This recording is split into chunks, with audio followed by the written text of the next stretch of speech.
Yours truly, an irredeemable deplorable.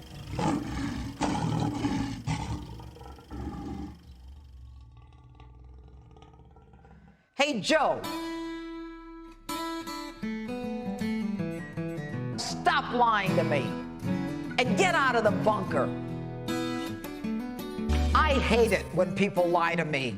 I even wrote a book, my 7th, titled Don't Lie to Me, out in September. The person who lies assumes you're too stupid to fathom the truth, so they just keep piling it on. In their nomination of Bunker Joe Biden, the DNC described an America that was dark, dreary, and depressing. Everything wrong in America is President Trump's fault.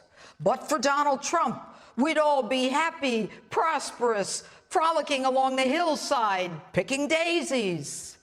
They've forgotten that under Donald Trump, we have the greatest economy this nation has ever seen, the greatest employment of African Americans, Hispanics, Asians, and women that this nation has ever seen, more jobs than people to fill them, a GDP brought back from the Obama 1% new normal, 500,000 manufacturing jobs brought back after Obama said it couldn't be done.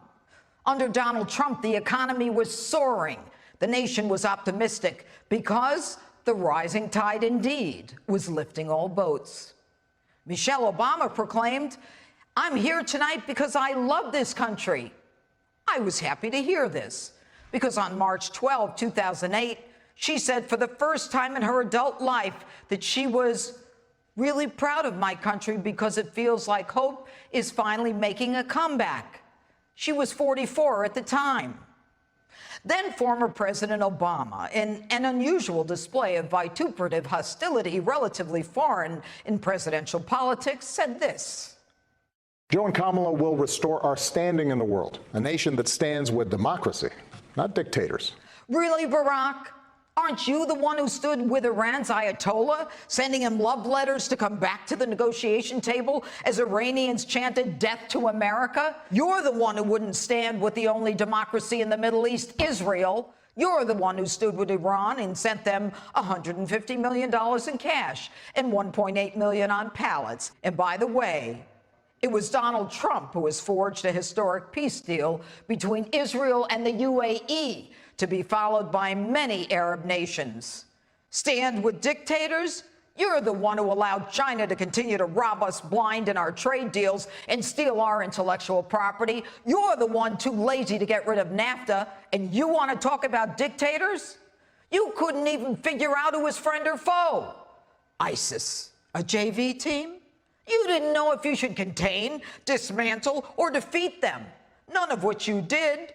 All of which Donald Trump did. And you and Bunker Joe are going to restore our standing in the world? Now, how is that going to happen? Does Joe start apologizing to everyone for being American? If America is so damn dark and dreary, why do people risk their lives to come here and fight like hell when we want to send them back to their country? Improve our standing in the world? If that means glad-handing instead of receiving money owed, like NATO dollars for American troops and protection, then keep your standing. We'll stick with Donald Trump and get the money that's owed to us. And if the money isn't forthcoming, we'll take our troops out like he did in Germany. Now, Joe Biden says our president refuses to lead and blames others. Now, that's rich. I can't remember a time when Biden and Barrack didn't blame all of America's economic woes on George Bush. And how about all those shovel-ready jobs, huh, Joe? They produced nothing but shovel-ready crap. Did Hunter get any of those jobs? Joe Biden says this is a life-changing election that will determine America's future for a very long time. Hey, Joe. You were in Washington for 47 years. What the hell did you do to improve our lot during those 47 years? But you are right. If you like being told what to say, think, and eat. If you like socialism, no police, a lockdown, no guns, and being taxed to the nines, this crew is for you. And you say character and democracy are on the ballot. No kidding. This is why, after you and Barrack left, we chose an outsider, an anti-establishment candidate, and a populist as a president. Character and decency and democracy? You're the ones who broke the law. You're the ones who, from the highest echelons of government, lied over and over in sworn affidavits, and then lied over and over to a FISA court to get warrants repeatedly to spy on Carter Page so you could spy on a presidential candidate and then a president-elect. Aren't you the one, Joe, who sat in the Oval Office with President Obama and disgraced FBI Director Jim Comey on January 5th, 2017, recommending that Lieutenant General Michael Flynn be charged with the Logan Act so he wouldn't have the chance to take down the corruption in the intel agencies? You and your corrupt administration, with nothing for evidence, pull the wool over a judge's eyes. Or maybe forum shop to find a judge to bring down a president. You, Mr. Biden, and your ilk dragged this country through 2 years of hell in this Russia collusion delusion, a division where you sowed the seed of hate that you now claim to reject. And you and top of the Obama administration officials played musical chairs with prosecutors and judges and FBI agents, moving out Jeff Sessions, moving in Rod Rosenstein, moving Bob Mueller to special counsel when President Trump refused to appoint him as FBI director. Oh yeah, Mr. Biden, you and your ilk have created the very division that you protest and condemn. And pray tell, Mr. Biden, no mention of China in your little speech. A little too close to Hunter? A little too close to that $1.5 billion deal from the Chinese? Did you threaten anyone over there like you did in the Ukraine? No mention of the chaos and the anarchy that's going on in Democrat-run cities in the United States. No mention or support for the blue line of law enforcement that separates a civil from a barbaric society. You speak of racial injustice, but you say nothing about rioting and looting and burning and shooting going on America's streets. You and your ilk want to confiscate guns. Don't lie about it.